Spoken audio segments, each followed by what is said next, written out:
Saludamos al doctor Esteban Ron Castro, catedrático universitario, experto en Derecho Electoral. Doctor Ron, muy buenos días. Nos vamos aproximando a momentos complejos nuevamente para Ecuador, con elecciones de por medio que se encuentran ya en marcha. Se han empezado a inscribir los partidos políticos en sus alianzas y van definiendo sus cuadros mientras continúan eligiéndose por parte de cuestionados organismos como el Consejo de Participación Ciudadana y Control Social y ahora el Consejo de la Judicatura, dignidades claves en Ecuador. ¿Cómo ve usted este futuro cercano? Buenos días, Gustavo. Gracias por la invitación, honrado con la misma. A ver, yo creo que en este momento en el Ecuador lo que más existe es dispersión política y además cada una de las funciones del Estado también está, no sé si librando su propia batalla o haciendo sus propios cálculos políticos. Si nosotros nos ponemos a ver dentro de una estructura orgánico funcional del Estado, cada una de las funciones tiene su diferente rollo. El Ejecutivo lucha con sus propios demonios y además hace la contención y el contrapeso de fuerzas políticas del Legislativo. El Legislativo, de la misma manera, se encuentra digamos, en una franca lucha con el Ejecutivo, ciertos bloques directamente con el Ejecutivo, obviamente ADN también haciendo una contención interna, pero digamos que es una oposición natural. ¿Qué es lo que sucede con la Asamblea Nacional? Que pronto, y como tú acertadamente lo mencionas, tendremos las elecciones primarias y las inscripciones de las candidaturas, lo que significa que hay muchos asambleístas que van a buscar una posible reelección y ya veremos cómo empiezan a movilizarse esos cuadros de cara a ser nuevamente candidatos a asambleístas, más que asambleístas candidatos. La función judicial en este momento y luego de la implosión interna sobre los casos purga y metástasis se encuentra en una reestructura con el nombramiento de Mario Godoy como presidente de la Judicatura y ya vimos que el día de ayer, se hicieron ciertas aprobaciones trascendentales respecto del concurso de jueces de Corte Nacional. La función electoral, por otro lado, ni se diga, tiene que estar ya preparando campo para que se den las inscripciones de las candidaturas y además tiene que hacer la vigilancia de las elecciones internas de las organizaciones políticas. Claro, obviamente con un mandato extendido de todos los consejeros, ¿no? Y prorrogados por la ineficiencia del Consejo de Participación Ciudadana al momento de hacer los concursos respectivos. Y nada, la función de transparencia, que si bien tiene varias instituciones dentro de esa, pero la que resalta siempre es el Consejo de Participación Ciudadana, creo que en este punto y este mes es la institución más controversial existente, no solo por el tema de la ineficiencia al momento de realizar los concursos y designaciones respectivas de las autoridades de Estado, sino también por la pelea interna política que tiene de acuerdo a una posible acomodación de cuadros políticos para las diversas instituciones. En todo ese rango de especulación, de actuaciones de cada una de las instituciones de Estado, nos encontramos en el intermedio los ciudadanos y los electores en un ambiente convulsionado de cara a una posible elección, pero obviamente con problemas trascendentales, estructurales y de tipología de atención permanente, que eso es lo que nos complica la situación. Pero si nos vamos en estricta administración pública, pues el Estado, como se ha visto en otras ocasiones, se encuentra convulsionado, pero esta vez convulsionado en cada una de las instituciones estatales y en el intermedio una futura elección, Eso sería, Gustavo, el análisis inicial. Y el Consejo de Participación Ciudadana y Control Social seguirá siendo un actor clave, principal, gravitante en lo que suceda. Mientras no tenga una restricción de funciones, el Consejo de Participación Ciudadana, sí, la palabra es gravitante, Gustavo. No lo pudiste haber definido mejor, gravitante, porque obviamente sus decisiones tienen repercusiones de carácter ni siquiera jurídico, sino político en todos los niveles del Estado. Recordemos que el Consejo de Participación Ciudadana tiene una deuda en cuanto a realizar algunos concursos de ciertas autoridades. El Consejo de Participación Ciudadana nombra 17 autoridades principales dentro de los estamentos estatales. ¿sí? Principales, porque también hay otro tipo de autoridades que pasan a través del Consejo de Participación Ciudadana, pero podemos hablar de colectivos que no tienen una rectoría permanente dentro de la administración del Estado. Sin embargo, de estas 17 autoridades, la deuda sigue creciendo, ¿no? Y ya vemos lo que pasa con el Consejo Nacional Electoral, el propio Tribunal Contencioso Electoral, que tampoco ha sido renovado. Algo se está logrando ya con lo que fue la Defensoría Pública. Hay que ver qué sucede con el Defensor del Pueblo. Tiene que destrabar todos esos procesos, bueno, las superintendencias ni se digan, tiene que destrabar todos esos procesos, pero mira que, como ustedes decían en el prólogo de esta entrevista, en abril del próximo año se debe realizar un cambio de la Fiscal General del Estado, ¿no? Y creo que ese es el concurso que más llamará la atención dentro de las obligaciones de este Consejo de Participación Ciudadana, y que, por lo que está sucediendo alrededor de la institucionalidad de la Fiscalía General del Estado, más lo que está sucediendo en el tema personal de la doctora Salazar por su embarazo, creo que el cambio que se tiene que dar tendría que ser sin la prórroga respectiva, como se ha tenido en otros casos, sino que tendría que darse un cambio de carácter inmediato o en el tiempo que corresponda, para que se pueda dar estos cambios transicionales y poder continuar la labor que ha tenido la fiscal en determinados casos, y en otros casos, si es que así se amerita, hacer un cambio de política pública interna en la administración de la Fiscalía, Gustavo. Ahora, doctor Ron, muy buenos días. Pues quizás uno de los temas que incide y va a incidir en todos estos temas aún pendientes de estas instituciones, especialmente del Consejo de Participación Ciudadana y Control Social, serán las alianzas políticas de cara, además, a este proceso electoral. Entendemos que el CNE ha abierto ya el periodo para la inscripción de las alianzas. Esto va también a ser determinante en la medida en la que todas estas instituciones, aunque no debería ser así, están politizadas y de una u otra manera dependen de la incidencia o la influencia que puedan tener las organizaciones políticas. Absolutamente. Recordemos que estamos partiendo de 264 organizaciones políticas internacionales y subnacionales que podrían participar en este proceso electoral 2025. Que es lo que propugna el Código de la Democracia, pero también las resoluciones del propio Consejo Nacional Electoral, que se busquen alianzas electorales de cara a disminuir dos tipos de efectos. El primero es el control exacerbado, pero cuantitativo, que se tiene que realizar, porque cualitativo, pues el Consejo Nacional Electoral no es que haga mucho control de dichas organizaciones políticas y de ver sus respectivas actividades. Y la segunda, evitar la dispersión electoral en cuanto al número de candidatos existentes. Bueno, y aún así, doctor Ron, se habla de que podríamos tener al menos unos 12 binomios presidenciales. Así es, se está hablando de 12, 13 binomios presidenciales, porque todavía no se han materializado las alianzas electorales, pero como les decía, las alianzas electorales buscan disminuir esos dos fenómenos, ¿no? En primer lugar, ese control de las organizaciones políticas por parte del Consejo Nacional Electoral para saber en qué se encuentran cada una de las que están registradas en el sistema de organizaciones políticas, pero también evitar la dispersión de candidatos. Las alianzas electorales están abiertas para que las respectivas organizaciones políticas realicen sus diálogos y realicen los acuerdos de alianza. Pero recordemos una cosa, que las alianzas electorales no todas tienen este efecto nacional.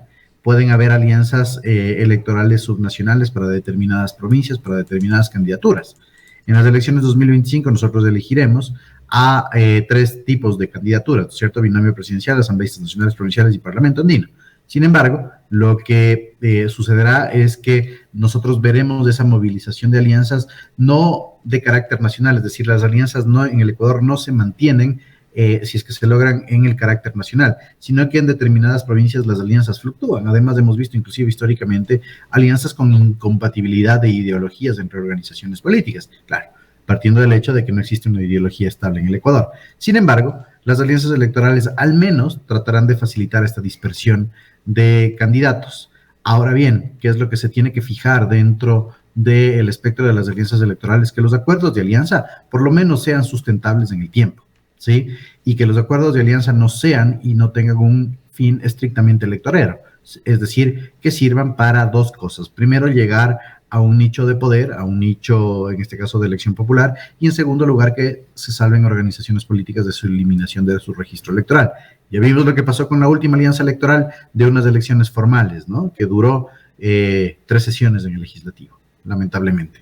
Entonces, las alianzas electorales creo que es responsabilidad de las organizaciones políticas hacerlas de manera sesudas, congruentes, pero principalmente al servicio de la institucionalidad de las organizaciones políticas y de candidatos que efectivamente puedan generar la sinergia dentro de las dos, tres o cuatro organizaciones políticas que se presenten y en ese sentido no se rompan en los primeros hilos tensores de poder para que eso repercuta ya luego en una institucionalidad estatal. Pero sí, veamos qué es lo que pasa y qué sorpresas nos dan en esta inscripción de alianzas las propias organizaciones políticas. Como ve hasta el momento esos 14 precandidatos que han anunciado su intención de candidatizarse, aquí está incluido en esa cifra el presidente Noboa, quien ha ido perdiendo también hegemonía. Sí, el presidente Noboa, y justamente estaba revisando lo que tú mencionabas, Gustavo, de lo que nos decía Perfiles de Opinión en esta semana sobre la calificación de la gestión. Eso sí tenemos que ser muy puntuales. Perfiles de Opinión no estaba hablando de la aceptación de Daniel Noboa como sujeto político o como figura pública, sino que nos hablaba de la calificación de la gestión de Daniel Noboa.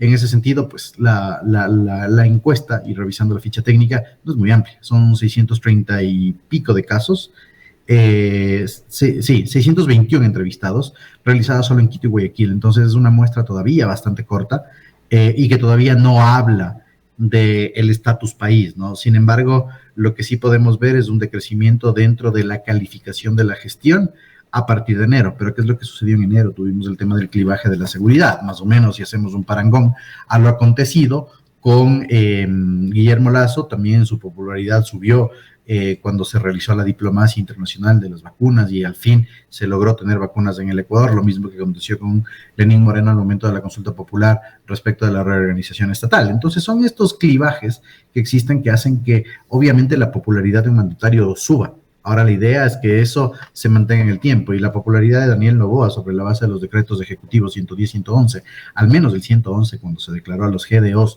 como grupos terroristas y las primeras acciones del Plan Fénix, obviamente subió, además con una exacerbación de redes sociales de las actuaciones de las Fuerzas Armadas y Policía Nacional en cuanto a la aprehensión de los miembros de los GDOs. Pero claro, según Perfiles de Opinión, esto pasa el 22 de enero, cuando es el clímax del Plan Fénix, o como sea que se llame esta situación de la contención de la delictualidad organizada, y ahora tiene una reducida del de más de 44 puntos, ¿no? Daniel Noboa, según Perfiles de Opinión, pasa del 85.47 al 41.26. Pero esto hay que analizarlo con muchas pinzas, Gustavo, porque yo digo, es una muestra todavía muy pequeña, solo realizada en 2 ciudades, y que no es que te deja ver un panorama de país, mientras que la línea negativa se habla de que Daniel Noboa tenía una línea negativa o un porcentaje de desaceptación a enero del 2022 del 11.32% y ahora sube al 52%. Estamos viendo siempre rangos superiores al 40%, pero lamentablemente, como te digo, es una cosa que hay que leerla con pinzas. Es a la gestión gubernamental, no es pues a la aceptación de la figura de él como presidente de la República o sujeto político, lo cual son variables que todavía no nos dan una hoja de ruta a ver lo que acontece. Efectivamente, Daniel Noboa ha tenido un rango de disminución en cuanto a su aceptación, también en su gestión, por las inclemencias gubernamentales que existen en este momento en el ámbito de seguridad y la falta de ejecución de política pública, y eso se verá obviamente en las urnas y más que nada reflejado porque Daniel Noboa no tuvo pues una organización política estable al momento de su candidatura, pero ahora al tener ADN como organización política estable y propia, puede ser que eso potencie su candidatura. Todavía son variables muy inconclusas al momento de interpretarlas en el ámbito electoral, Gustavo. Ahora, con diferentes acepciones, las encuestas han mostrado esa misma tendencia, ya sea en aceptación, popularidad, calificación de gestión. Noboa se encuentra efectivamente en cualquiera de ellas en ese orden del 40, rozando quizá un 50%, pero sí, hay que esperar la evolución de las cifras. El otro escollo que se le presenta a Daniel Noboa y que está presente, hemos hablado recurrentemente con usted sobre esto, es Verónica Abad. El viceministro de Gobierno Esteban Torres vuelve a advertir públicamente a preocupar a los ecuatorianos, señalando o tratando de llegar a preocupar a los ecuatorianos de que Abad lo primero que hará será revertir el IVA, la elevación del IVA y la focalización de los subsidios a los combustibles. Sí, el tema de la vicepresidenta Abad sigue siendo delicado en el país, pero más que nada inconcluso, ¿sí? Vemos que el gobierno y específicamente el presidente Noboa y el viceministro Torres, quienes están haciendo la vocería respecto de esta situación, se quedaron ya prácticamente sin las herramientas necesarias para hacer una posible desvinculación de Verónica Noboa, de Verónica Abad, perdón, como vicepresidenta, quedándole solo, digamos, dos opciones. La primera de ellas es la infracción contencioso electoral, la infracción electoral, que en este momento tiene conocimiento ya el tribunal, y me parece que la audiencia será este 25 de agosto, es decir, a 2 días, conociendo que Verónica Abad no se encuentra en el país, ¿no? Bueno, se ha hecho la citación a través de los mecanismos consulares, hay que ver si es que efectivamente se ha llegado a citar a Verónica Abad por parte del Tribunal Contencioso Electoral para que la audiencia pueda ser materializable. Y claro, Verónica Abad podría en este caso señalar una procuración judicial de una tercera persona, de un profesional del derecho, para que pueda asistir a dicha audiencia o realizar ella de manera telemática, pero de que necesita abogado. También podría ser juzgada en rebeldía, pero siempre y cuando se la cite. Difícil, muy difícil, y al menos creo que sería desproporcional, por decirlo menos, que una posible infracción electoral de una candidatura que no tuvo afectación positiva en otra candidatura devenga pues en una destitución del cargo, ¿no? Y recordemos que Daniel Noboa también tiene pues 2 denuncias en el Tribunal Contencioso Electoral que no han sido tratadas, así que creo que el show del Tribunal Contencioso Electoral, y perdón que lo diga de esa manera, quedará, y esperemos la elocuencia de los jueces, para otro tipo de circunstancias.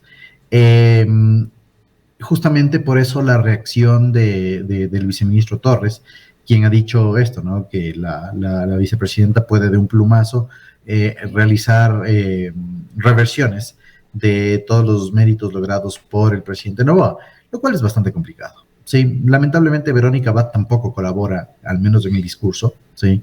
Vimos que en las primeras declaraciones, cuando hubo la posibilidad de ya realizar la subrogación vicepresidencial constitucional automática, ella empezó a hablar de otros temas, inclusive de indultos no procedentes constitucionalmente, pero ahora, y de cara a la audiencia, también ha señalado y ha hecho ciertas alocuciones que no vienen al caso respecto de la situación de la audiencia en el Tribunal Contencioso Electoral, sino que se extrapolan un poco de las pretensiones que ella podría tener en el caso de asumir la presidencia de la República. En ese sentido, obviamente, genera inseguridad, y lo que hace el viceministro Torres es abonar a esa inseguridad de administración pública, obviamente, señalando que Verónica Abad no necesariamente va a seguir con la misma secuencia de Daniel Noboa. Eso es una cosa. Ahora, los mecanismos de subrogación vicepresidencial son otros, ¿no? Esos son constitucionales, automáticos, y veremos cuál mismo es la decisión de Daniel Noboa. Ojo, que también eso está supeditado a lo que pueda suceder en los próximos días de cara a las elecciones, en los eventos electorales de formación de alianza. No sería extraño que ADN tenga alguna alianza con movimientos pequeños o subnacionales, y tampoco que se vean sorpresas en la formulación del binomio presidencial. Principalmente no se ha hablado de una persona que pueda acompañar a Daniel Noboa en la papeleta, pero creo que primero el gobierno se ocupará de eso, formalizará la inscripción de la candidatura, y una vez que Daniel Noboa sea candidato, tendría que operar el mecanismo de subrogación vicepresidencial. Creo que van armando su tema de subrogación y de circunstancias de candidaturas con los momentos electorales del momento, y no se están adelantando todavía al tema de la licencia sin remuneración, que sería en el mes de enero del 2025, Gustavo. En todo caso, 14 precandidatos son muchos. Habrá que ver cómo van esto de las alianzas y cómo se va despejando el panorama. Queremos agradecer mucho por su presencia. Gracias por su presencia, doctor Ron. Un gusto, Gustavo. Un fuerte abrazo a distancia. Declaraciones del jurista Esteban Ron Castro, experto en derecho electoral, hablando sobre el panorama político general de Ecuador y las elecciones que empiezan ya con el registro en el Consejo Nacional Electoral a partir del día de ayer de alianzas electorales con miras a las elecciones del próximo año.